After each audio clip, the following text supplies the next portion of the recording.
some of these people on TikTok, the way they were defending this man, they made it seem like they also would have defended if he sent a voice memo being like, let's say she did agree to have sex, and then he sent another voice memo being like, oh, and by the way, I like when women are completely bare down there. So if you could wax and shave beforehand, that would be really nice as like a boundary of mine. Yeah. And they'd be like, he communicated. He doesn't like hair down there. Guys. Hey guys, when does it end? Hey, when does the nightmare end? I'm like, I hate to tell you, if you felt bad for the man, the literacy crisis is beating your ass. It has gotten you. You need to walk back in, brother. That's crazy. Dude, where are you? Pick up your phone. I'm going to a summer party tonight, and you're obviously invited, so call me back. Okay, I love you. Bye.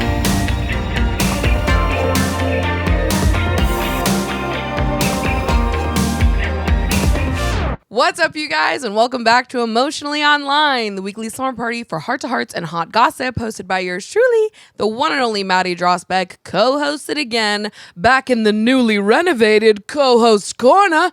We've got Meg Ruocco. I know you're obsessed with this co-host. I need to say out loud now that we did just record this entire intro. Why would you blow up my spot like that? But Meg was like, just kidding, I wasn't recording.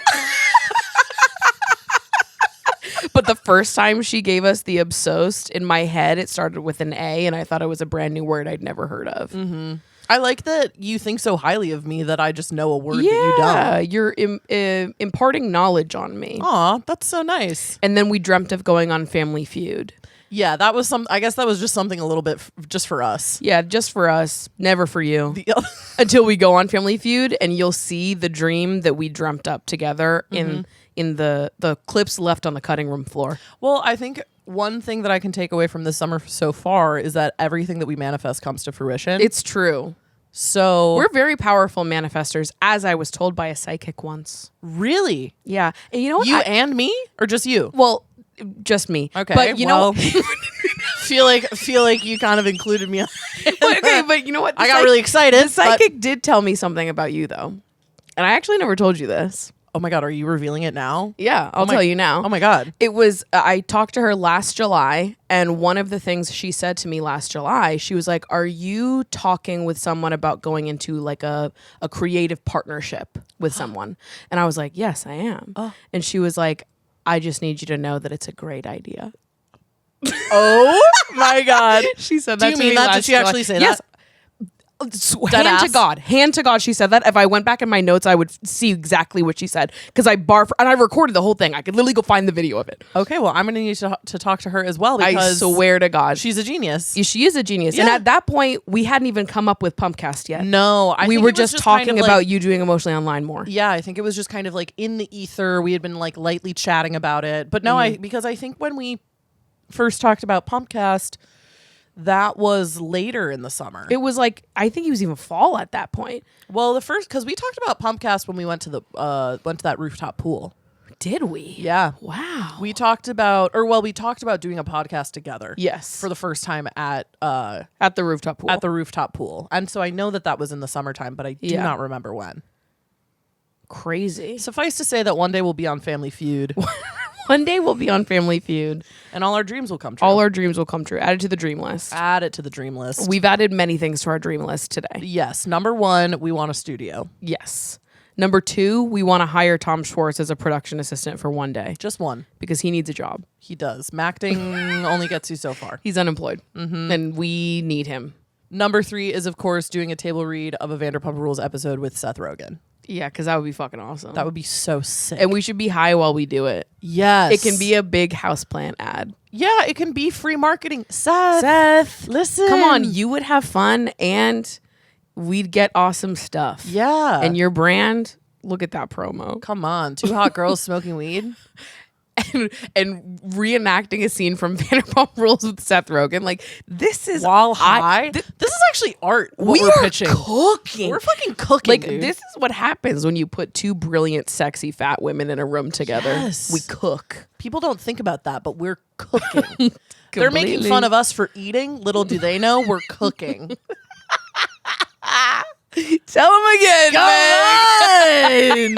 man. So I've been really online this week. Yeah.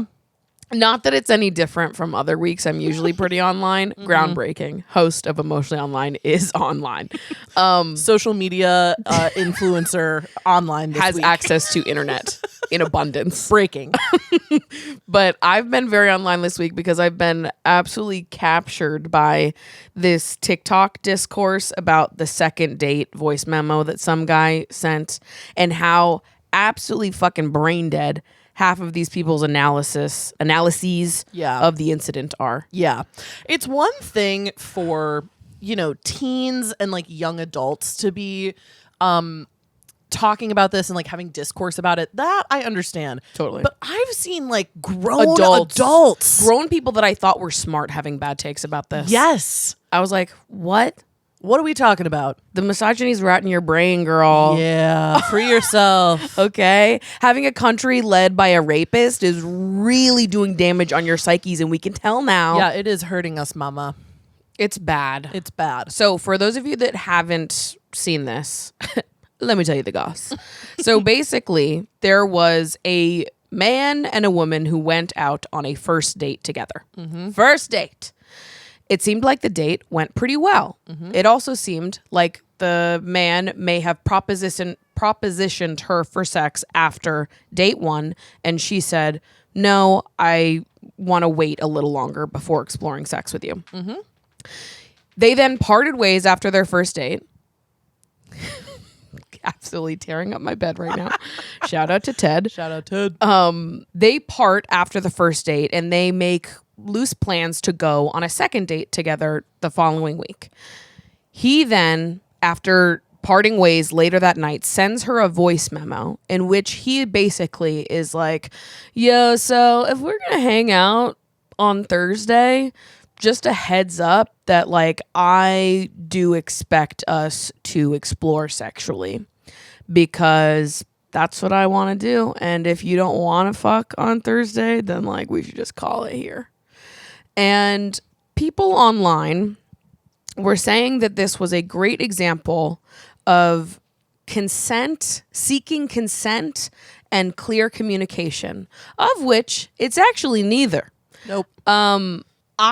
When I heard the voice memo, go ahead and look up the voice memo so you can just be in the loop on that front. You can actually hear the tone of his voice and how he says it. It's really like the douchiest way possible he could have delivered this message. Well, it's like he's talking about going over reports. Yeah. It's very businesslike. It's very removed kind of emotionally, which makes it all the freakier, in my opinion. Well, it's like you can't use therapy speak to coerce someone into having sex with you. Right. And that's basically what he does. Yeah. Where he's like, my boundary is that I need to have sex. So if you don't want that, you can fuck all the way off. Yeah.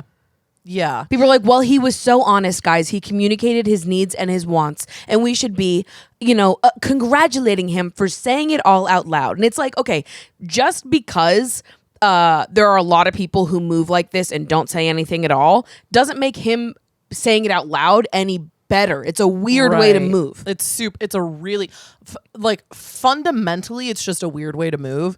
And also, as I was listening to this and people were like, oh, it's just like such a good way to like get consent and blah blah blah, I was like, okay, did we all have different conversations about what consent was when I was younger? Because I remember like a specific conversation in sex ed class that we had, which is that you cannot like accept what is the word that I'm looking for? You can't give consent in advance. Thank you. Yes. You cannot give consent in advance. Yeah. And it's the same thing as just because you had sex with someone in the past doesn't mean that you can have sex with them again in the future. Right. This is the same exact thing. You cannot be like, so in the future, I'm gonna want to fuck you. Say yes now. Let's get that out of the way. Right. And it was crazy to me to see people online being like, no, this is normal. And it's like, okay, let's follow this through. Let's follow what you guys think is cool and kosher. Let's see what would happen. Okay. So let's say she responds to that and she's like, okay, cool. I give you consent to fuck me on Thursday. Thursday comes around. in the moment she's like, actually, I'm not feeling it. Right. Does that give him the right to then rage out because he said that he didn't want to go on the date unless they fucked? Or assault her anyway because she already said that she would have sex with him a few days ago? Exactly. Like, guys, we can't be stupid now. No. We can't pretend like we don't know that that's exactly how it would fucking go. Right. Particularly when someone is approaching you after one singular date, acting like they are a prerequisite to continuing to date them. Yeah. Is that you have to fuck them. It also puts like so much pressure on the situation. Even if I was interested in like having sex with this person or being physically intimate with them or whatever, the minute someone is like, so by the way, I'm going to need to figure out what this is pretty soon. I'm like, oh, then immediately I'm not That's into really you. weird, That's actually. super weird. And if you just want to hook up with someone, you should put that on your dating profile. Yeah, say it then. There's no reason for you to be getting to the end of the first date, to even be going on the first date. Yeah. If you know that this is a woman looking to go on dates and you just want to like fuck and then leave immediately, that's weird. That's really weird. Why would you bury the lead there and then rip out this weird ass voice note under the guise of being communicative? And it is just so interesting to me that like the woman who posted this, I think is like a younger woman. I think she's in like her early 20s, or maybe she's like 19 or something. Like I think she's a little bit younger. And she posted it basically saying like, here's why I'm not going on another date with this guy. Yep. And then you had, again, like older people coming back at her and being like, actually, this is a great way to speak to one another. And it's like, No, it's not. It's not.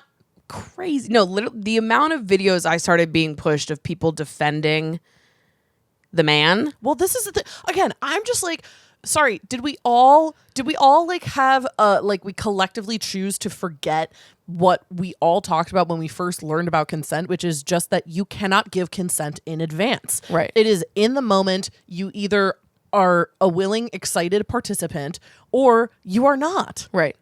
It's not this like, yeah, on Friday I'm going to want to have sex. Because also, yeah, you don't know how you're going to feel on Friday. Right. Maybe you will, maybe you won't. But like Completely. you can't make that decision ahead of time. Completely. Like Particularly not when it's being demanded of you. that's the thing, is that it is something that is presented as a boundary when really it is a demand. Yeah. And that is not what consent is. And this is, I'm like, I mean, you mentioned off camera beforehand that like you fear what, teen people who see this will think. I'm also like, wow, it seems like some adults need some re-education as well. Oh my God. Holy shit. Yeah, the first time that I saw this, I was like, it makes me nervous because I remember what it was like to date as a 19-year-old for the first time and like how easily duped I was by men who pretended they wanted romantic connections in order to gain sexual access to me. Yep. And it was everyone. Yeah. All of my college dating experiences, I would pretty much put in that category. Yeah. Men that I was going out with, I was so naive at the time. I thought that if I was going on dates with someone and we were getting to know each other and spending quality time together, that we were pursuing a romantic connection and trying to get to know each other earnestly in a similar way. And every single time I was shocked to learn that a lot of these men really were just playing up the romance so that I would have sex with them. Yeah. And how quickly the whole thing fell apart after the fact. And it took me a while to notice the pattern and to be like, oh, okay, this is common, unfortunately. It is common. And when I see people normalize this kind of speak in someone looking at what this guy says to her and being like, oh, good on him for communicating, 19-year-old me would have bought that. Yeah. 19-year-old me would have fallen for that. 19-year-old me would have received this voice memo and thought to myself like, oh, I guess this is just like what I'm supposed to do. I'm dating and hooking up with people for the first time. I guess it's normal that he wants to assess our sexual connection. Yeah. And he needs to do it sooner rather than later. Like, I guess if I want to keep getting to know him because I had such a good time on our first date, that I have to do this. Right. that is genuinely a thought that I would have had as a 19-year-old. Yeah. And so it scares me to see adults on the internet be like, actually, this is a normal way to speak to someone, because it's not. No. And just because, again, a lot of men do this and never say it out loud. The same way when I was in college going through these men who pretended they wanted a romantic connection in order to gain sexual access to me, none of them would ever say that out loud. No. To put those words to it, they'd be like, whoa, whoa, whoa, it's not like that. But that's what you're doing. Yeah. This man is saying that part out loud in a way that caters to therapy speak. Yeah. And it is really making apparent how little critical thought some of you have when it comes to decoding what's actually being said. Right. Just because he's saying the quiet part out loud doesn't make it good. I almost felt like, because obviously we've been talking so much about Vanderpump, and in the season of Vanderpump we just watched, Jax is like, you know, this lying, cheating menace who's just like destroying his entire friend group. And he's under the impression that since he decides to tell the truth, that it means he gets away with it all scot-free. It's like, well, what? I told the truth. I told you what it was. Right. How can you blame me for anything? And it's like, that's not how it works. No. No, it's just not. It's just blatantly not. And again, I'm just like so genuinely dumbfounded, and it makes me like more concerned about kind of the broader like sexual education of young people in America and the world, that people can view a message like that and consider it to be anything other than blatant coercion. Right. Which it is. Yeah, absolutely. That is coercion, which is not consent. That is, again, in my mind, I'm like, hey, didn't we all take that little quiz where it's like, if you coerce someone into having sex with you, that is answer A, okay. B, totally fine. C, not okay. Yeah. It's sexual assault. The answer is C. Because if you coerce someone into having sex with you, they do not consent to having sex with you. And someone saying, I need to have sex with you, it is a demand that I have sex with you the next time that I see you, is because of my quote unquote boundaries, is complete and utter coercion. Yeah. That is not someone communicating something. That is someone weaponizing therapy speak in order to be a sexual predator. Yeah. Completely. Blatantly. That's it. And again, like you said, just because he said it doesn't mean it's like, cool. Sounds good. Right. Where he's like, I will have sex with you Thursday. No, you won't.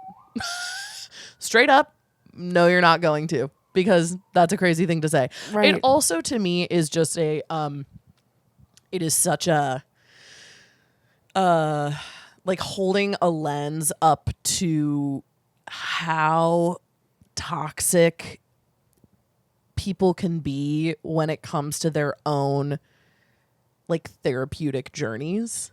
Because this is clearly a man who, whether he's been to therapy or not, has been exposed to the language surrounding therapy and has decided to co-opt it for his own gain, rather than having any sort of critical understanding or like knowledge of what those words actually mean. Yeah.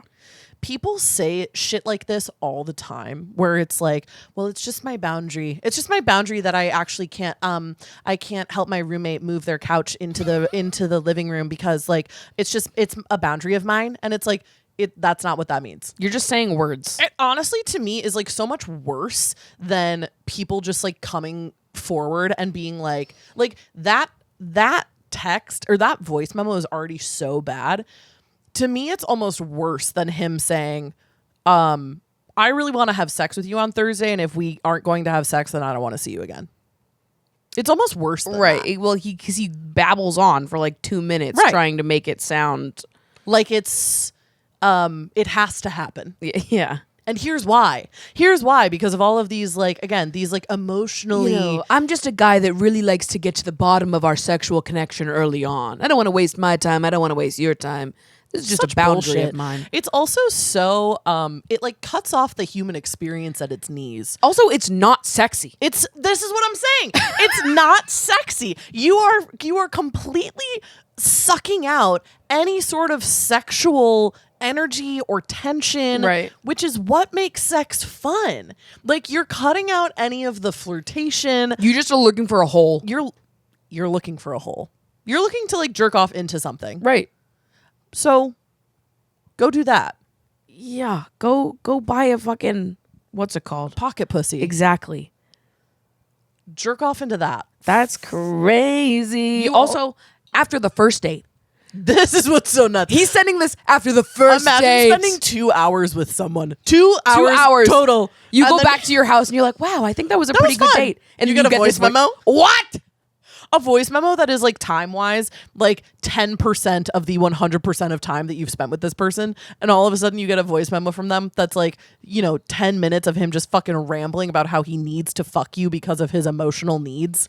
Like, actually, I think that's really weird that, because if you're sending me that voice memo at the end of our first date, I'm also going to assume that was what was in your head during a lot of our first date. Yeah, and I'm like, oh, so okay, so we just... You're a weirdo. You're a fucking weirdo then. You are a real fucking weirdo. You're a loser. Oh my God, what's wrong with you? Here's the thing. Anybody that I go on one date with who immediately after the date that night is sending me a multi-minute voice memo...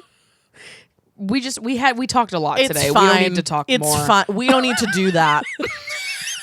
By the way, it could have been the best date in the world. I don't care. You're sending me a multi-minute voice memo the first day I meet you. some of these people on TikTok, the way they were defending this man, they made it seem like they also would have defended if he sent a voice memo being like, let's say she did agree to have sex, Yeah. and then he sent another voice memo being like, oh, and by the way, I like when women are completely bare down there. So if you could wax and shave beforehand, that would be really nice as like a boundary of mine. Yeah. And they'd be like, he communicated. He doesn't like hair down there. Guys. Hey guys, when does it end? Hey, when does the nightmare end? I'm like, I hate to tell you, if you felt bad for the man, the literacy crisis is beating your ass. It has gotten you. You need to walk back in, brother. That's crazy. I'm going to send you the little booklet that I read in 7th grade about consent. Okay. And we'll all go through it together. Totally. Because you're using words you don't know the definition of. No. So let's kind of lock in. Let's get back to that 7th grade reading level, shall we? Jesus Christ. Holy shit. That's the thing. People who are, even in their early 20s or in their late teens who are falling for this shit, I get that. I have a lot more empathy for that, a lot more grace and compassion. You're over the age of 25 and you're agreeing with this bullshit, get your head checked. You have worms in there, You like do. RFK. Like a lot of them, too. You have worms in there and they're all sexual predators. They might have overtaken most of your brain at this point. It might only be worms. I think it's just worms. Your head is full of worms. Ooh. And not the fun gummy kind. Yeah, if your head feels like wriggly and weird and strange lately, it's because it's full of worms. Yeah. Well, what are we going to do about that, America? That's how every section is ended now. I'm like, well, And so, bottom line, for anyone who still might be confused, consent is given willingly and freely in the present moment. yes. It cannot be given ahead of time. And it can be revoked at any time. Yes. Okay? Do we all have it? We all understand. Listen, this isn't an educational podcast, but fuck it. If we need to become that, It is today. it is fucking today. Oh my God. Also, the other part of this for me, and this is where it goes into personal territory for me, but it bothers me when people treat sex like it is this non-emotional thing Yes. that someone is just like to request this of someone after a first date, I think is so wildly inappropriate. Yeah. And like not a human way to interact with the conversation, with the topic of sex with another human person. Yeah. Like I If I went on a first date with someone and they sent me this message after the fact, I honestly think I would cry. Like, I think that it would deeply upset me so much to be like, I just went on a date with someone that's like emotionally vulnerable for me. And all you can think about is sex, which is something that's hard for me. Yeah. And I would just want to like throw my phone out and be like, God, is it always going to go back to this? Yeah. This thing that is like deeply, complicated for me as someone with sexual trauma. And it's just like, I can't even go on a regular emotionally vulnerable date without someone being like, oh, my boundary is this. Well, it's so bleak. Exactly what you're saying, that this person is taking something that is supposed to be utterly emotional, utterly human, met with like grace and compassion, and is stripping all of that away, Right. and treating it purely as a like transactional deal. Yeah. That is so bleak. Yeah. And it is so informative of how that person views sex and sexual experiences. It's also like barely anyone's relationship with sex is that non-emotional. right. Most people have, whether you're someone with sexual trauma or just like a normal human person who sees intimacy as being intimate. Yeah. That's the thing. I'm like, oh my God. And not for nothing, I know this isn't the main point. That voice memo immediately tells me that guy doesn't fuck good.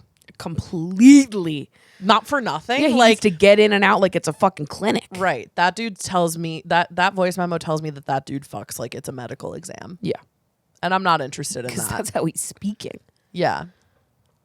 According to my charts, I'm looking at what medically needs to be done today, and in a couple days you'll need to take one me pill. Right. He's like, actually, I was just prescribed a big fat poontang. If you want to make your way over here on Thursday, it's medically necessary for me to fuck, and for you to deny me of that is actually discrimination. Yeah, it'll last 2 minutes, and I'm gonna make sure that I come, and I don't give a fuck about if you do or not.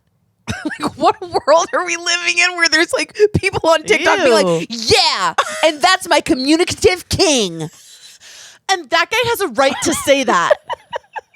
Speak up. Okay, you guys date those guys then. I don't know what to tell you. Yeah, holy shit. You guys go have sex with him. Yeah, if you want to fuck him, go for it. The rest of us normal people are I'm gonna be over here having good sex. we're gonna be like, hey, that's weird. We actually don't want to hang out with that guy. Yeah.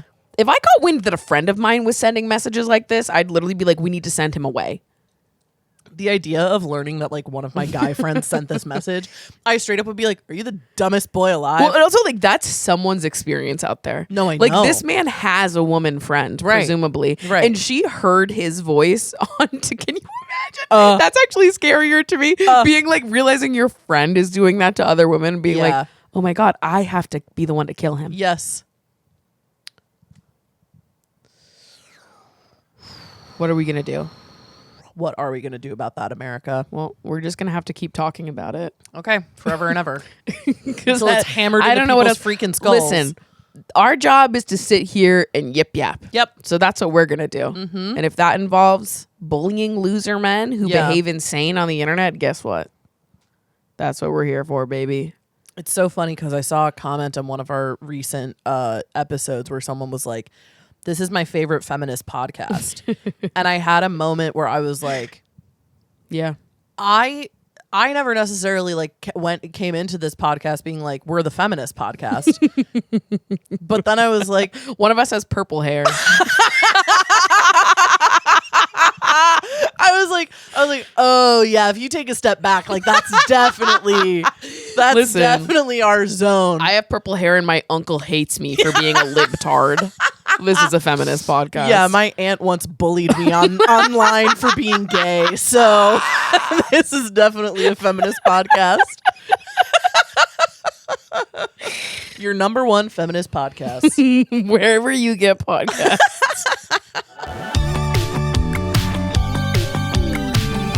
last week we said that we were going to do an audience submission exclusive episode, an audience submission extravaganza. Yeah, Palooza.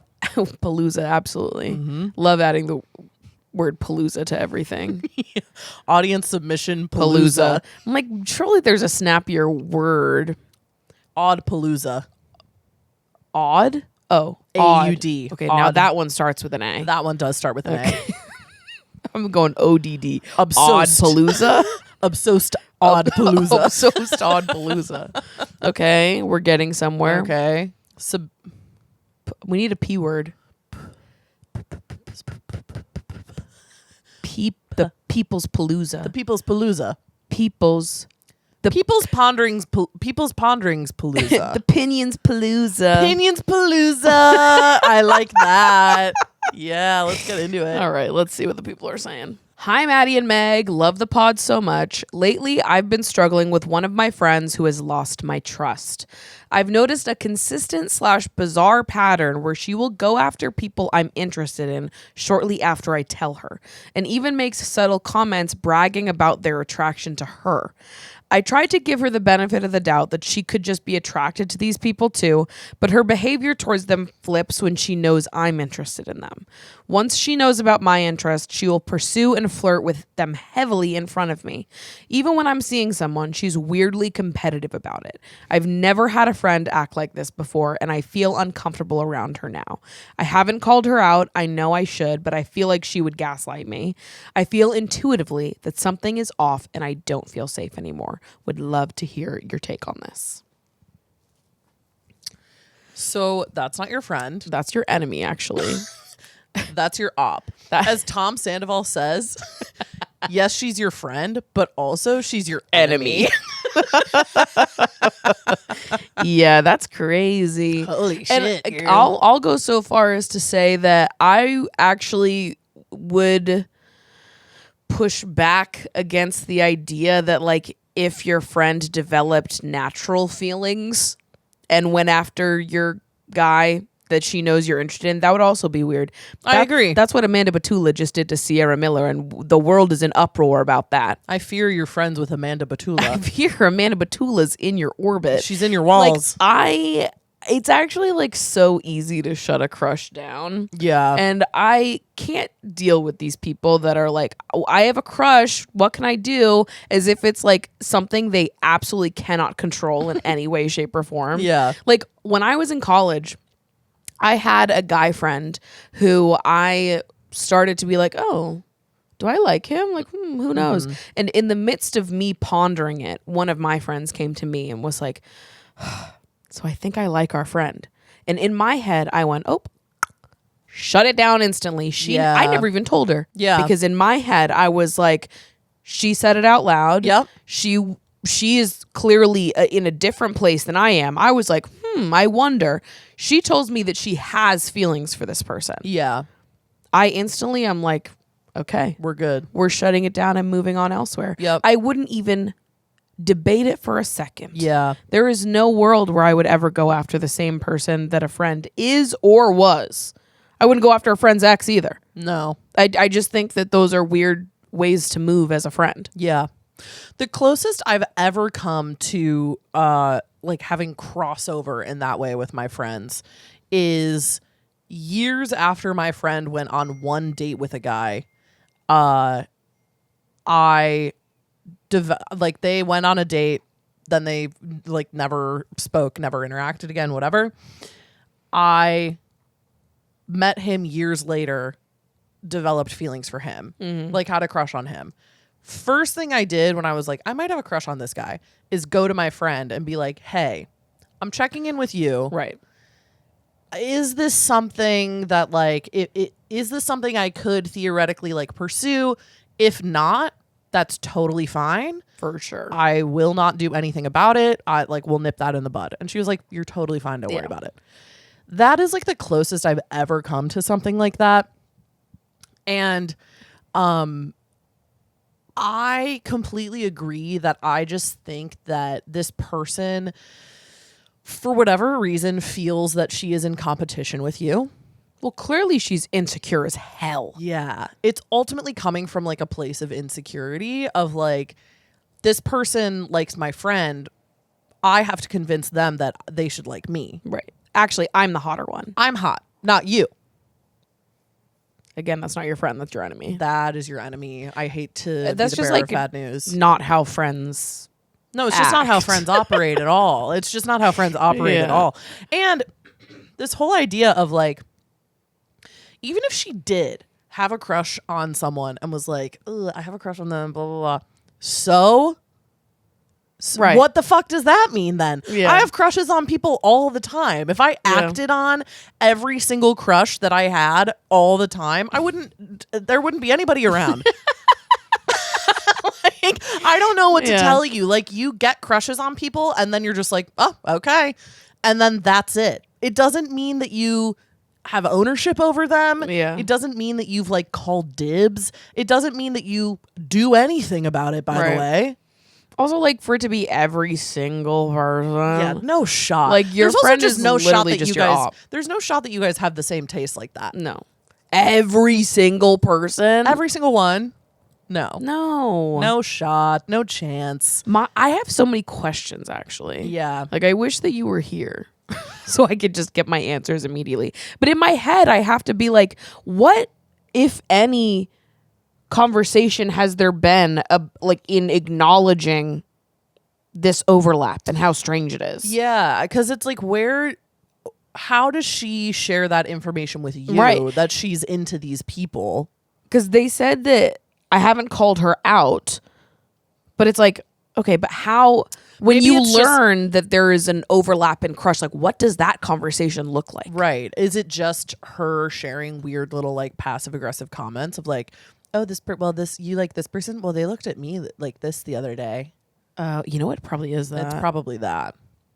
And guess what? I've had friends that have done that shit and we're not friends anymore. Yeah, because What's that? there's only so far you can take a friendship with a person who is insecure and actively taking it out on you. Yeah. And views you as their direct competition. Yeah. Anyone who views friendship as a competition already is just at such a disadvantage. Totally. And to be friends with people like that is frankly like utterly exhausting. Yeah. And because the truth is too is that it might start with, you know, people that you have a crush on or whatever, but it so easily could turn into like you're competing over a job, or Right. you're competing over like who has a baby first, or Right. like who buys a house or whatever. It becomes Any all win that you consuming. have, Yes. they also have to have. Yes. Or have to take it from you in some way. yes. They have to be doing better than you, be more desired than you, more successful, more sought after. Yeah. And if they're not, then You're a bad friend. That's just not how friendship works. yeah. I'm sorry. I don't know. I mean, my advice, because I think she was kind of like, what do I do? Do I bring it up Yeah. or do I not? My advice on this would be, I don't know how close of friends you all are. I would say if you're not super close, to just kind of like fade away from this person. Unfortunately, I think if you are close, then it merits a conversation and being like, I need to take a step back from this friendship, because the reality is like that behavior is not going to get better. It's going to get worse. Yeah.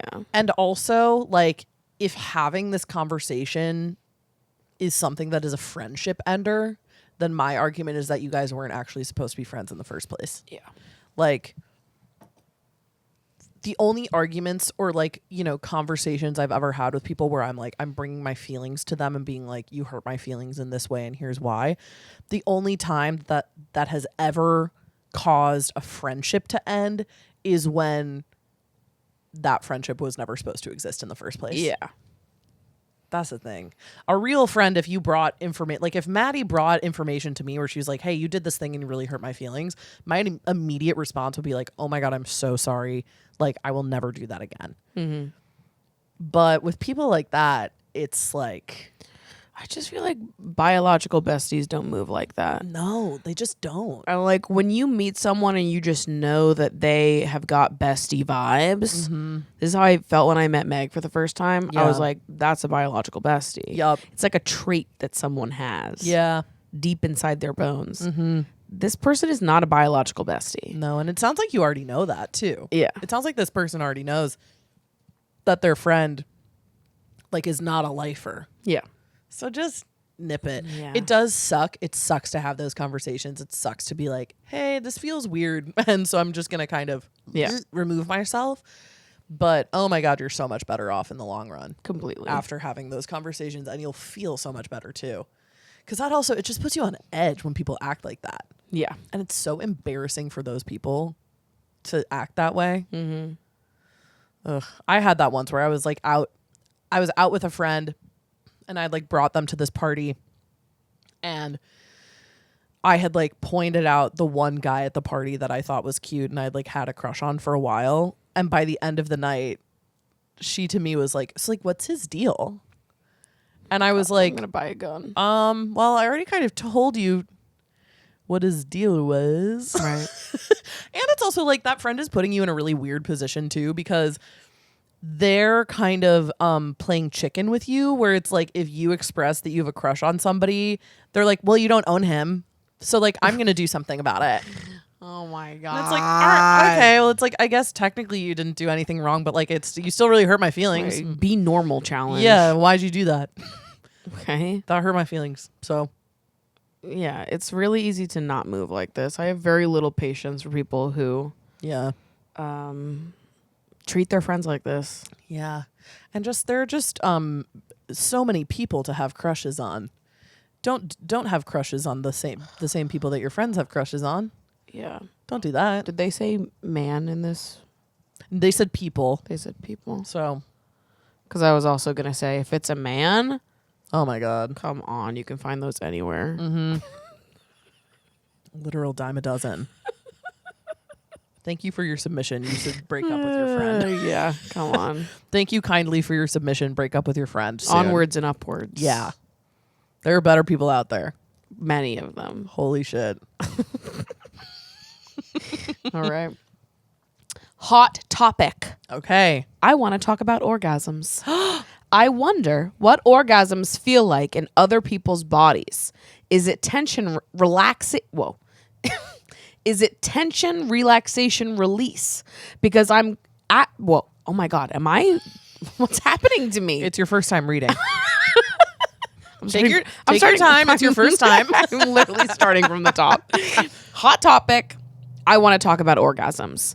I wonder what orgasms feel like in, sorry, I didn't mean to laugh. I'm like, orgasms. I'm laughing at how badly I'm reading. Okay. Hot topic. I want to talk about orgasms.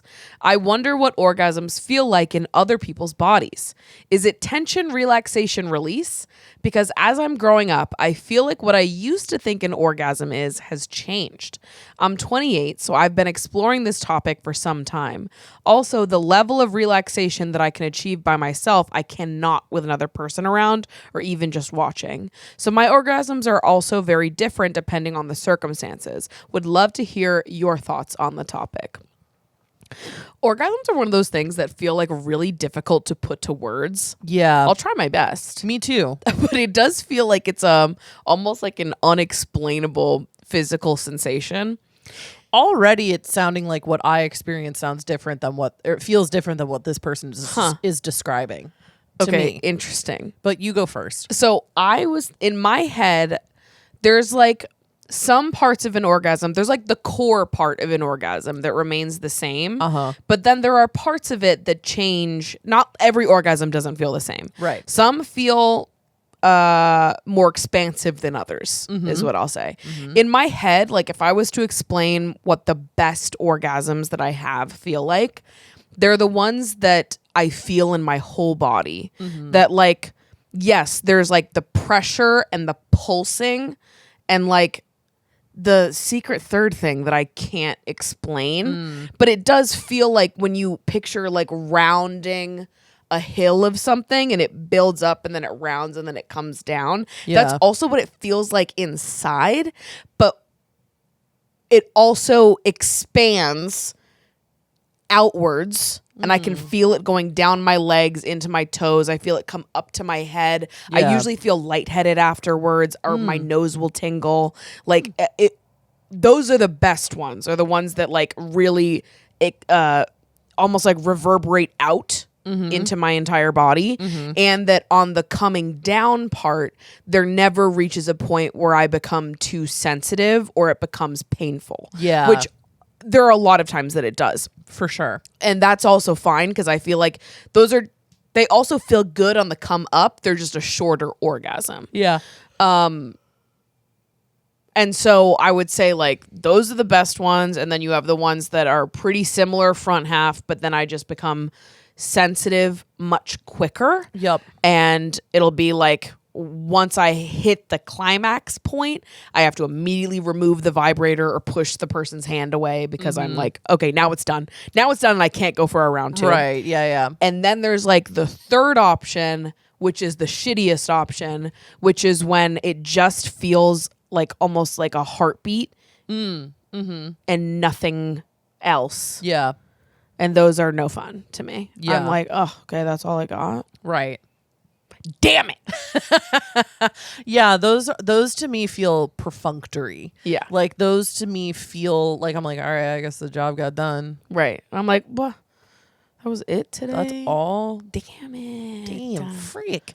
Yeah, I'm really curious about what this person means by my definition of orgasm has changed, because to me it feels like a very like clear, distinct like thing. a distinct feeling. So I'm almost wondering if perhaps this person has has maybe been experiencing like sexual pleasure, but maybe what wouldn't be like medically classified as an orgasm. Yeah. Because I've had friends who are like that, where they will be like, yeah, no, I like my like the pressure builds and it feels really good, but like I don't think that what I'm experiencing is an orgasm. And I'm like, I don't think it is either. I think there's no way to not know. There's no way to not know. Once you feel it, there's no way that you would be confused about it. So Yeah. if you are confused about it, you probably haven't had one. Right.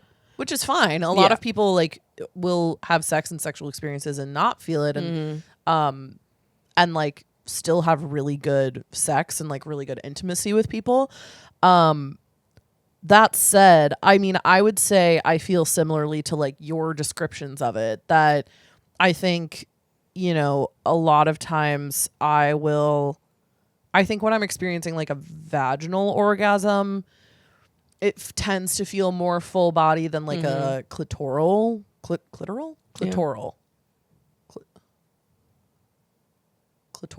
Maybe both. Maybe it just depends on your accent. I don't Who know. knows? I'm not a doctor. External, I'll say. Like an external orgasm tends to be more, I think, like centrally located for me. But I do think that it is this like very pressing, like it's a pressure that builds, and then there is like a release, and then that other quality to it that is more difficult to name. And that's kind of how it's always been for me, I would say. I think that my orgasms have actually become more full body as I've gotten older. I think when I like first started like masturbating and or like hooking up with people, it was very, again, like central. Yeah. And I think that I would say that my orgasms have gotten like better in the sense that I think I also just feel more inclined to like release fully. You know what I mean? Like I think that so much of it is like mental for me. Yeah. And because I've also had partners where like, you know, maybe we'll have sex or something, you know, like the night before, and I like won't orgasm, and then the morning after we'll have sex again and I will. And for me, that is such like a mental thing. Yeah. Where like I think sometimes I feel like pressure to perform in a certain way when we first have sex with each other, but then the next morning it doesn't feel like that anymore. And so I think that those tend to be the times where I have more like full body orgasms. But I will say I've never really felt like lightheaded or that like my nose tingles or anything like that. I feel more of like a full body, like I feel it much more in like the base of my spine and like kind of down my legs, I would say. And it feels like a just like a big contraction and like release. Yeah. I think. I will say that like the orgasms that I've had with partners are very different than the orgasms I have by myself. As with most women, I would say. Yeah. I do enjoy the orgasms I have by myself more. I think it really depends on the partner. I think as I've gotten older, the people that I have sex with tend to just be better at it than they were when I was like 24, you know? And I think that they are more attentive to like what my body needs. So I've had like really good orgasms with partners, and I've had really good orgasms solo. The thing, like for me, it's like by myself, it's good every time. I mean, that's the thing. Like it's like I can't get it wrong at this point in time in my life. Like, and I can orgasm in 2 minutes. Right. Like I could stretch it out to be 15 by myself. I could also do 2. Like I feel like I have so much control over it. Yeah. And it's going to be great every time. Yeah. Yeah. With a partner, I'll have fun no matter what. The orgasm is not the most important part to me when I'm hooking up with someone. Mine either. No. At all. Yeah. But yeah, it's definitely different. And there are some people that have been able to make me orgasm easily. Yeah. And others, I felt like I was like right on the edge for like a fucking hour. And at that point, I do feel exhausted by that because I'm like, actually, I don't even want it anymore. Well, yeah. I mean, at that point, I just call it. I'm just like, we're cool. It's cool. Don't worry about it. I'm actually like, I feel like I can't breathe by how I'm like right. It's like imagining yourself like at the edge of a cliff. Right. And you're like, oh my God, I'm scared. You're like, and eventually you're actually just get me out of this. Yeah, you're like, I could just turn around and walk home. Like, that is how I feel. And then you just do, and it's fine. No, here's what I will say too is that I think for myself personally over the past year or so, it's a combination of I think I am spoiled and also, or not spoiled, but I guess I've gotten lucky in the sexual partners that I have had, and I am gonna be a bitch if you don't make me come. Yeah. Not in a way that's like, you didn't make me come, but I mean like, I'm going to tell you exactly what to do. And I'm going to like physically take your hand. Totally. And like move it where it needs to go. Or I'm going to like, I think that's sexy. Yeah. If I'm going to be like, if you're like physically inside of me, then I'm going to be like, stay very still. Right. Let me do my thing. Right. Yeah. You don't move. Let me move. Don't move. Let me move. Stay right there. I'm going to move around you and just stay totally. still. Let me do what I need to do. Yeah. And frankly, I haven't had one person be like, I don't like that. Right. You know, every person that I tell that to enjoys that. Totally. Communication is sexy. Communication is sexy. When it's real communication. Yes. I actually need to come right now. Right. It's medically necessary for me to come. But I will say, like, I've never lied about coming when I haven't. I definitely have. I have not. If I haven't orgasmed, if you have not made me orgasm, I'm not going to lie and tell you that you did. I lied a lot in college. Yeah. I think it's a younger person's game. It totally is. I think it's a younger person's game to lie about coming when you haven't. Also, like, there's a certain shame around not achieving orgasm when you're younger that I feel like when you're older, that kind of goes away. Well, I actually think the shame reverses, where the man feels, or any partner that you're sleeping with feels a certain level of like, fuck, I didn't make you come. Yeah. Like any person that I've slept with over the past year, if they have not made me come, they're like, okay, what do I do better next time? Like it's immediately like, how do I get this to happen for you? Yeah. But I imagine, again, and I also, again, I didn't have sex for the first time until I was 23 or 24. So it was never, to me, it was never really like I should lie about this. Yeah. Also, a lot of the people that I was hooking up with when I first started having sex were like one night stands. So like, what am I going to do? Lie to this stranger who I'm never going to see again? No, I always just used to feel bad because I was like, sometimes like when they did well, like they all things considered, they performed well. Totally. I had a good time. Yeah. And I didn't want them to think they performed badly. I knew it was like more me that I didn't orgasm, or it was like I was too in my head. I was too self-conscious about my body, whatever it was. Yeah. Where I would be like, I would lie because it actually wasn't them. Yeah. And I'd be like, I actually don't want you to take this personally, so I'm going to lie to you and tell you that I orgasmed. Oh, that's nice. But I don't know that I ever told someone who was like explicitly bad Right. that they did well. It was more no. the people that I thought Did a good job. did a good job, Yeah. but I just didn't come. Yeah. And I didn't want them to internalize that. Yeah. Here's what I will say too is I think my ability to orgasm with a partner has changed quite a bit now that like ever since I started on antidepressants. It's still I still am able to orgasm, but that has changed. Like I think it takes a little bit longer for me to get there than I used to. And that has been an interesting experience too. Has been like, I think it's not that it's gone away completely, but I think it just does take like a little bit more time. Change. And you know, I think that like someone's relationship with their own orgasms and like their relationship with their sexuality, it's just going to change over time. Yeah, you know, for and sure. it's going to be something where it's like maybe something that got you off a couple years ago doesn't get you off today. Yeah. And vice versa. And I think that that's completely okay. And it's just more than anything, I think just important to meet that with curiosity rather than like shame or judgment of yourself. Yeah. You know? I've found that smoking weed actually makes me very horny. Never knew this before. Yeah.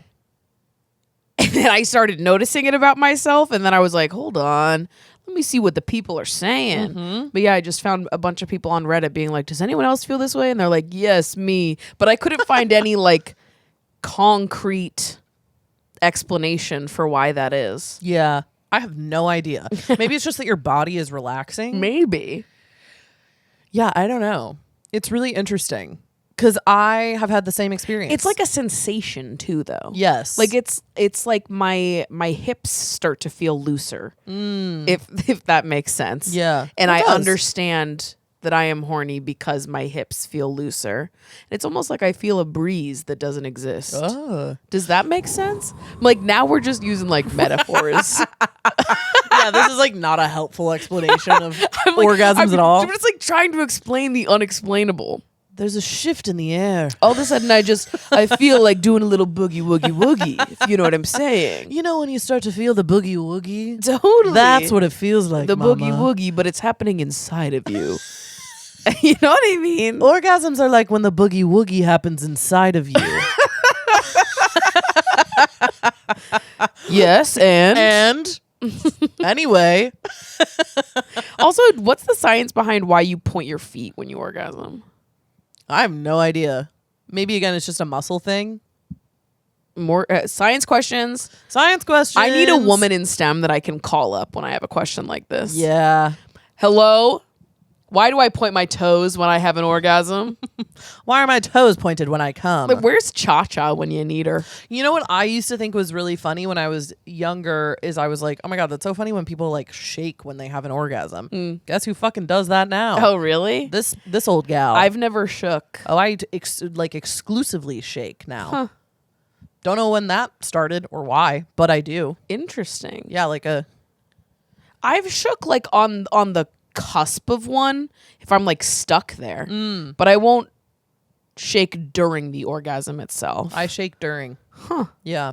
So that's that. Well, did we answer your question? yeah, I don't know if we did. I don't know if we did either. But I guess, But I do like talking about this. me too. And I guess again, like it sounds like kind of a nothing answer, but it is like contraction and release for me. Yeah.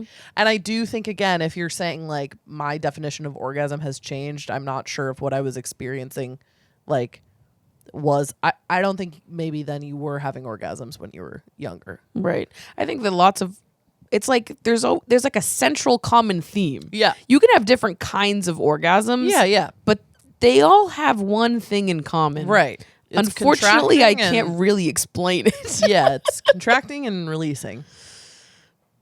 But it's not a Kegel. It's not a Kegel. So it's like these words aren't doing us it justice. And it's like ripples of pleasure Yeah. that intensify Yeah. and then hit like a breaking point. Yeah. Did we do it? And then when you orgasm, you start doing the riff from Shallow. How? That's what it feels like. How? That's what plays in my head. I'm on the deep end, watch as I dive in. It honestly, that is an orgasm. That is what it is. That's yeah. exactly what it feels like. Yeah, that's what it is. In your groin. In your groin. Hope that helps. Hope that helps. So this next one is labeled eldest daughter seeking advice from eldest daughter. Though I'm interested to hear your perspective. Okay. As the youngest daughter. Mm-hmm. I'll provide color commentary as the youngest daughter. Exactly. I'm familiar with that. This person says, I've reflected on the past few times I've felt angry lately, and they've all been times when a loved one, either younger than me or behind me on a life path, enlists my help about something that I had to figure out fully by myself. Being the first in my family to go to college in the US, I had to figure out taxes, work permits, leases, and grad school applications all in a different language.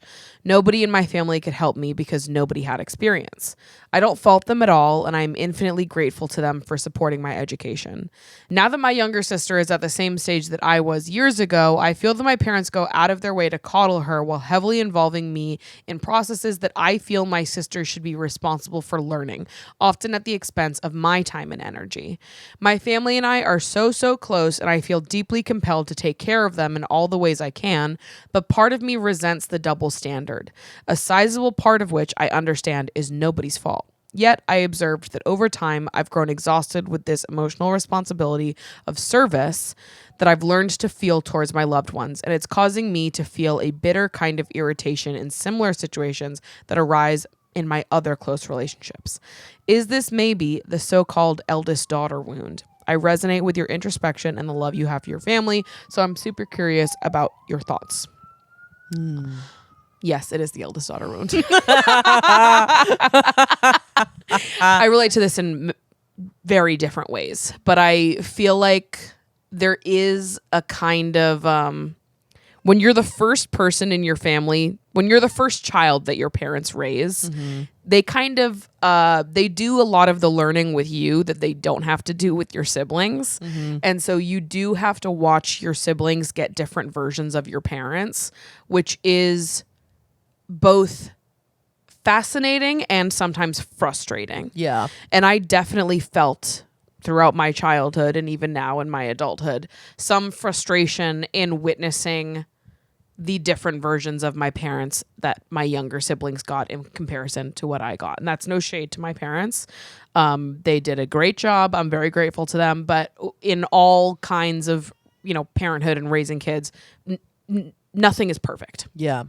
And I also relate to the idea of like always being seen as like a hyper independent kid, and being the type of kid that my parents never had to worry about. So therefore I was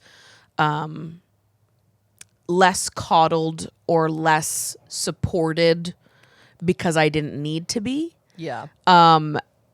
And what it meant to see my siblings get a different kind of support from my family if they deemed them to be deserving of it in ways that I wasn't. Yeah. But I felt that some of my independence came from a place of necessity.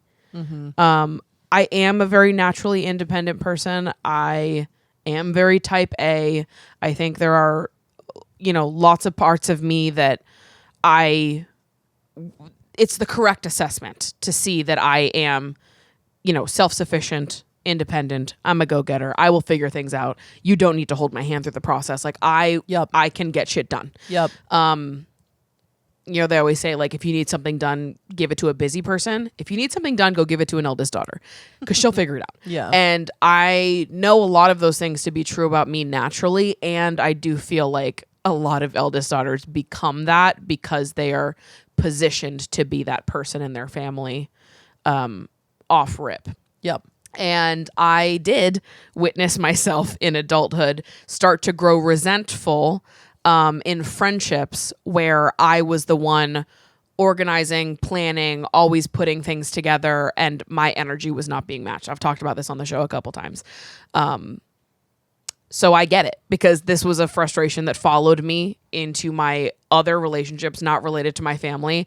I am someone who has a very small amount of patience for people that are incompetent in any way or that act like they just like can't figure something out.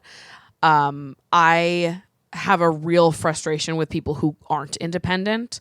Like, I think there's been moments in my life where I have had to attempt to be helpful towards someone who was acting like something that to me was so easy, but to them was so hard, and how it frustrated me a little bit. Like, going on an airplane by yourself, or like, when you get to an airport, calling a car, or like organizing your schedule, things that like, to me, I'm like, this is easy because I've done it for so long and because I had to be the one to do it for myself. And I'm happy to be independent and live a life that I don't need to rely on anyone to do those things for me. And I can, you could drop me at anywhere in New York City without a phone and I'd be able to find my way back home. Right. Like, there's no part of me that is like, you'd need to handhold me to figure things out in life. I can find my way. And I've definitely found myself getting overly frustrated at people who aren't like that. Right. And I'm not always the most gentle and understanding of people that do require a lot of hand-holding. Because that wasn't my experience. And I'm also glad that it wasn't, to be clear. Yeah. I mean, well, it sounds like this person is dealing with a lot of like layers on top of the fact that they're an eldest daughter. Like, it sounds like they are perhaps a first generation like citizen in the US, and that they're first generation like college kid in the US, and maybe are also dealing with like parents who perhaps like don't speak English at all. Yeah.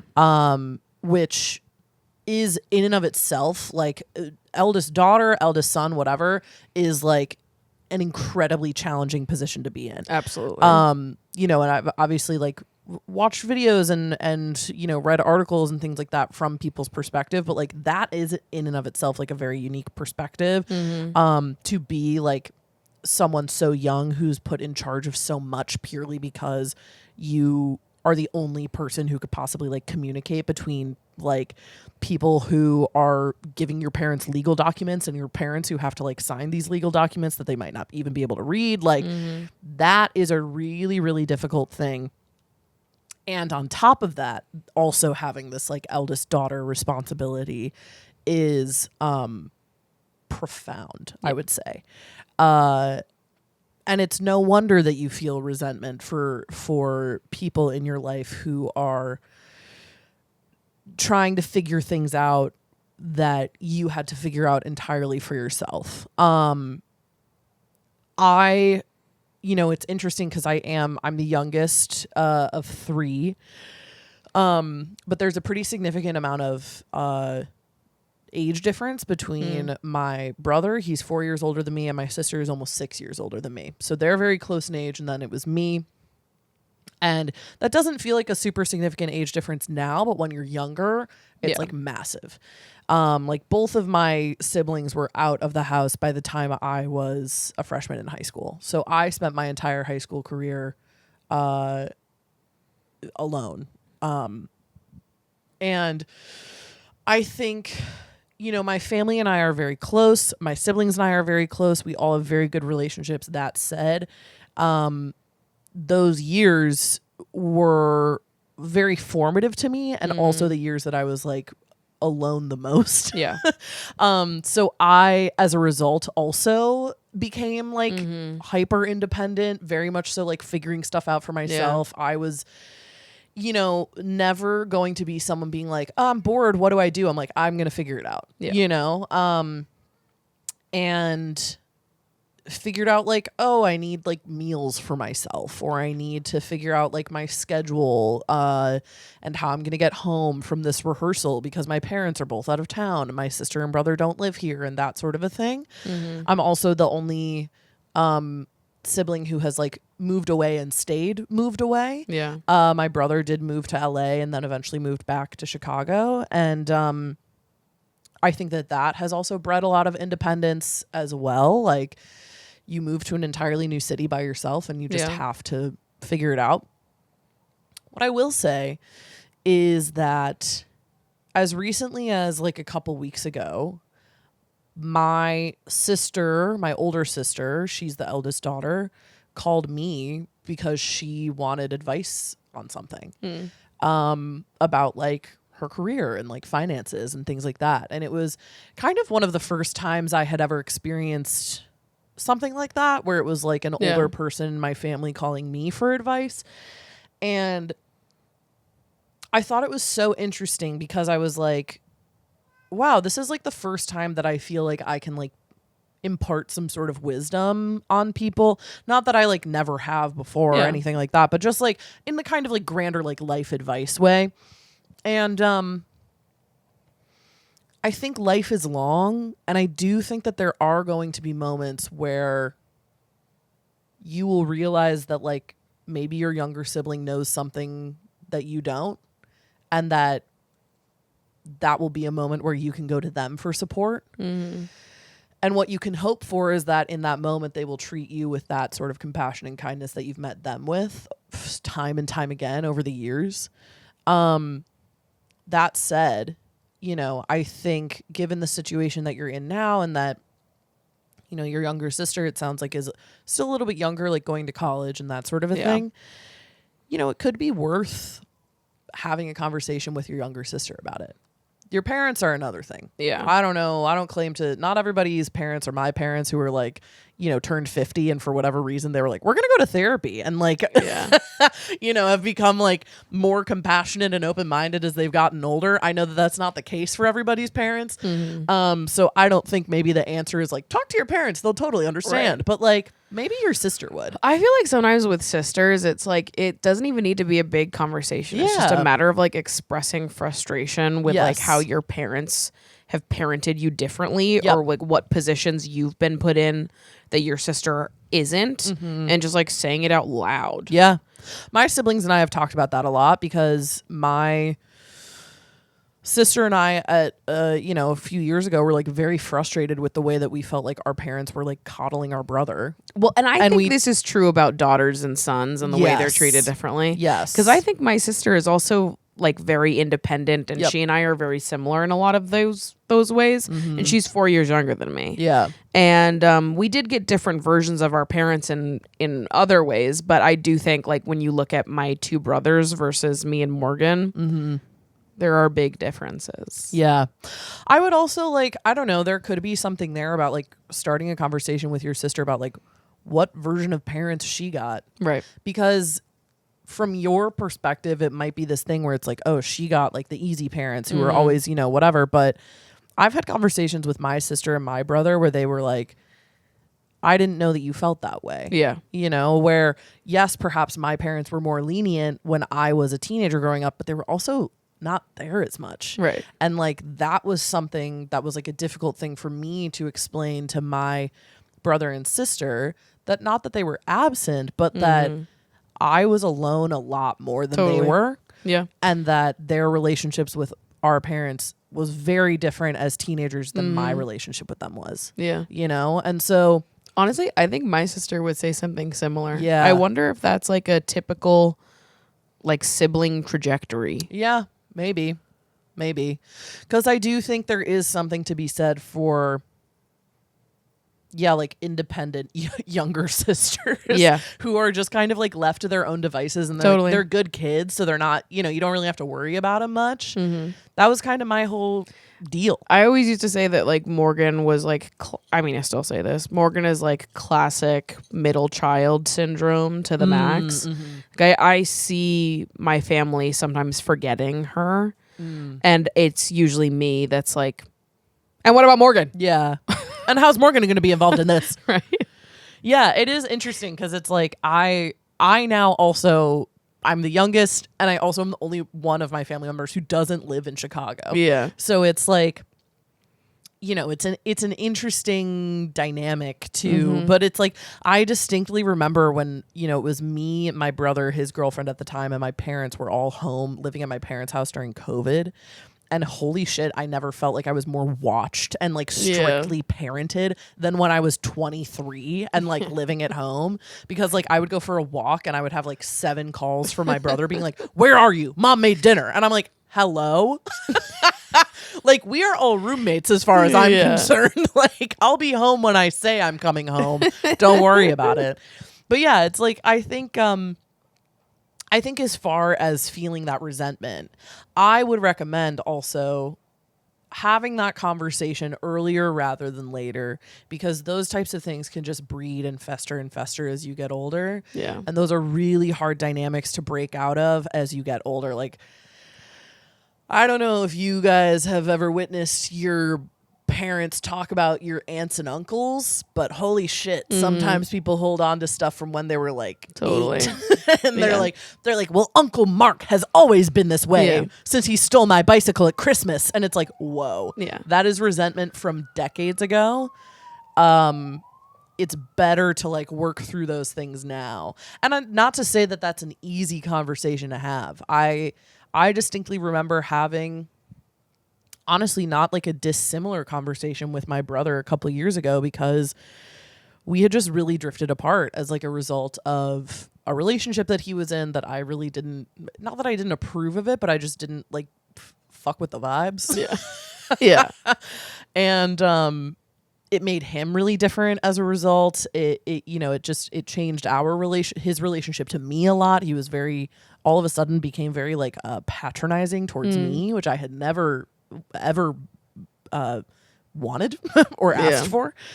And I felt a lot of like resentment build up over those years, and eventually did bring that conversation to him where, I basically said, "Hey, like, you haven't really been a part of my life for many years. Now you're back in it, and you're acting as though we're buddy, and you're kind of making me feel guilty for when I don't respond in kind. And I don't really know how to talk to you." Yeah. And those are not easy conversations to have. Totally. But I do think, like, I know for a fact that our relationship has since become much easier to navigate. For sure. Since that conversation. It opens up the door for more closeness and intimacy. Yep. Yeah. I also think there's something to be said about, like, for as much as I understand and relate to just wanting other people to, like, figure it out because you figured it out. Yeah. Oh my God. It's honestly, that's like my hubris. Yeah. Being like, ugh. Right. Yeah. There is something to be said for just like helping your sibling because you know better. Yeah. And because you've gone through it. Yeah. I've had this frustration with my parents before where, like, my dad will sometimes expect me to know business things that I don't know. Right. And he's a business owner. He would be the person I look to for business advice. Yeah. And sometimes he is resistant to give it to me because he wants me to figure it out on my own. And then I'm like, okay, but you're You're the guy. You're my guy that's supposed to teach and help Yeah. me. Which again, this is, I think our parents' generation, my dad is very much like, he wants me to get out there and pull myself up and figure it all out on my own. Right. And I get it. It's very that generation. And I sometimes, I think there's like a turning point where it's like, yes, there are some things that you should let people do on their own, but I think there's a healthy amount of like helping people and allowing your expertise and experience and like being the older sister and going through something first and being able to relieve any stress or pressure off your siblings' shoulders that you had to deal with that maybe was like really intense or like heavy for you. There is some joy in being able to like release some of that from your sibling because you know better. And I think that our parents' generation is really resistant to that. Yeah. And I don't want to be resistant to that. Yeah. If I can make my siblings' life easier in some way, I actually want to. Yeah. If I can make like, you know, not even a sibling, someone younger than me's life easier. I think this comes up a lot when people talk about like free college. Now, a lot of older people are like, well, I had to pay for my college, so I don't want anyone to have any school for free. And it's like, no, actually, I want people younger than me to have it easier. Yeah. I want them to think about these things less so that they can think about other things more. And so it's like, yes, there's a healthy amount of frustration to be had with people who are like, you know, can't figure out how to navigate an airport without losing their minds. That I will find infinitely frustrating for the rest of my life. But like there are other things that I think it's okay for us to say, yeah, we had to figure it out ourselves and it was hard and it was a grind and it sucked and we learned so much from it. And it doesn't have to be like that for everyone. Yeah. And it also just won't be like that forever. Yeah. You know what I mean? Like there will come a day where your younger sibling is like out of school and they are an adult and they have like some years of like their professional career under their belt and that sort of a thing. And eventually it'll start to feel much more even keeled than it did. And I agree. And I think that also just goes for like people in your life in general. Sorry, he's like right on the edge of the bed and it's really funny. I'm like, what? Okay, I guess that's the spot that you want to be cozy. I think that it's also the case for like people in your life in general. Like I think about, I have come to you with questions about, you know, how do I do this thing for social media? Or, you know, I will go to my friend and be like, who's a nurse, and be like, hey, I have these symptoms. Can you help me? Help with that. Or my friend who like is much more like financially responsible than me. And I'm like, so how do I budget? You know, and like, I think that that's just like you said, it's like, that's just like fostering community. Yeah. And, you know, I think, again, like the resentment part, I think is like totally understandable. Yeah. And like to have so many years under your belt of like doing this over and over again is completely understandable. And, you know, there's a way to like support and also justify moments where you're like, you know what, you got this. Because it also shows, I think, that like you trust your younger sibling too, to be like, you got it. Right. I trust you. Like you can do this. You're an adult. You got this. Sometimes it's the difference between like, and I'm going to use a real life example. I was in an airport with someone. I'm always going back to airports. Yeah, you're always in an airport. I've got so many beef with airports in general. The airport. The airport. I obviously know my way around figuring out like an Uber at an airport. I've traveled by myself. There are also a lot of signs. That's a great point. Dare I say there are a lot of signs. Ground transport. This is where to go. Ground transport. And I was like, it's super easy. Like, don't even worry about it. This person was a little bit stressed out. And so I was going, again, we were going in different directions. So I just said to this person, like, all you have to do is go out that door and walk down to where you see this sign. Yeah. And you'll be good. You order it from there. Yeah. And it's the difference between telling someone, like, all you got to do is do that and do that, you'll be good, and the person that wants you to walk with them all the way there. Yeah. Even though you clearly and explicitly explained that it's just through that door there and around the corner. Right. That's the difference to me. Yeah. Where it's like, it's the people that you can help out without like overly coddling, and the people that like can't even walk out the door and like look around the corner with curiosity without someone holding their hand. You know what I mean? Yeah, I get that. That's like, you know, I think I honestly used to be a little bit more like that when I was younger. Because I just had more fear generally, I think. And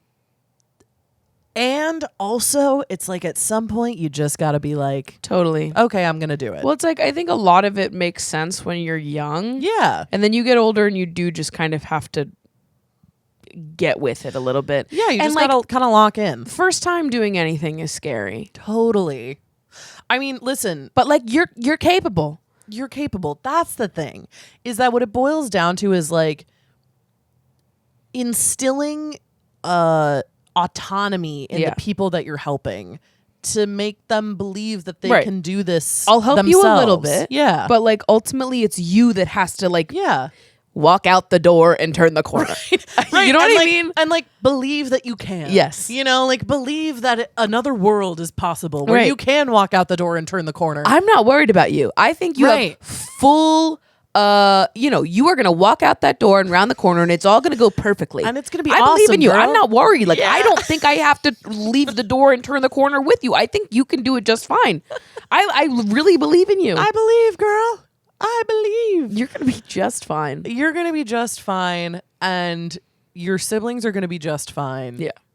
And it sounds like right now they're just young. Yeah. And they'll get older. And time will pass and they'll learn stuff and they'll make mistakes just like you did. And how lucky are they that they have you to help them along the way? Exactly. I don't know who the fuck I would be without my brother and sister. Jesus Christ. And I don't know who the fuck I'd be without Lady Gaga. That was my older sister.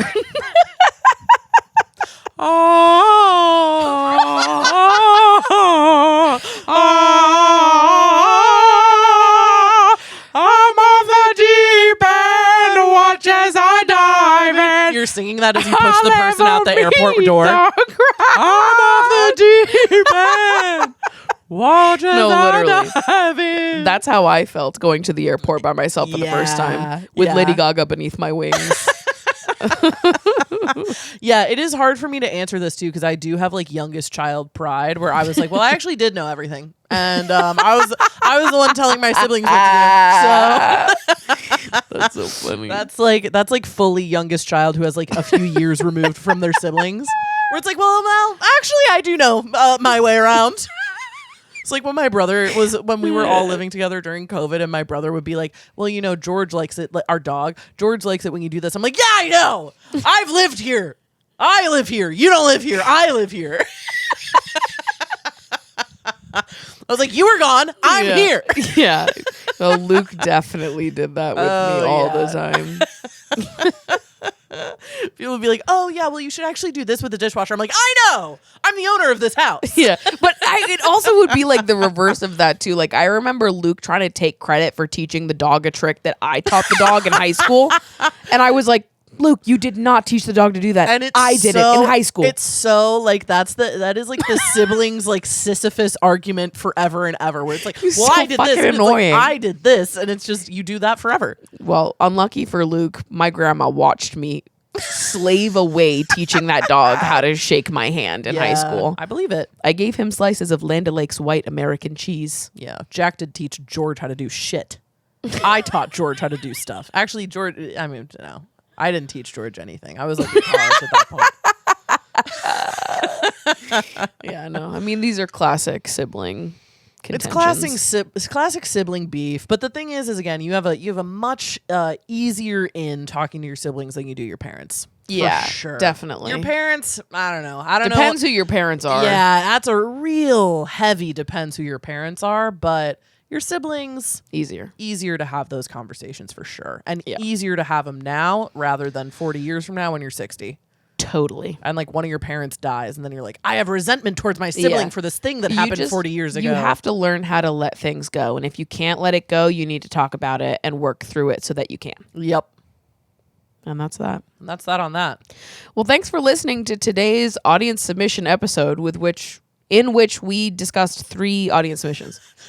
Yeah. Because we be talking. We do be talking. Maybe we just do more audience submission episodes. We'll just do this more all the time, actually. Yeah. Maybe just all the time. So just keep loading up that box. Mm-hmm. Whatever you do. Load up my box. Whoa. Heyo. So true. So fucking true. Be sure to follow the podcast at Emotionally Online Pod on Instagram and TikTok. Be sure to cop some merch, emotionallyonline.shop. And you can follow me at Maddie Drosbeck. And you can follow me at Meg Ruoko. And we will see you guys next week. Bye.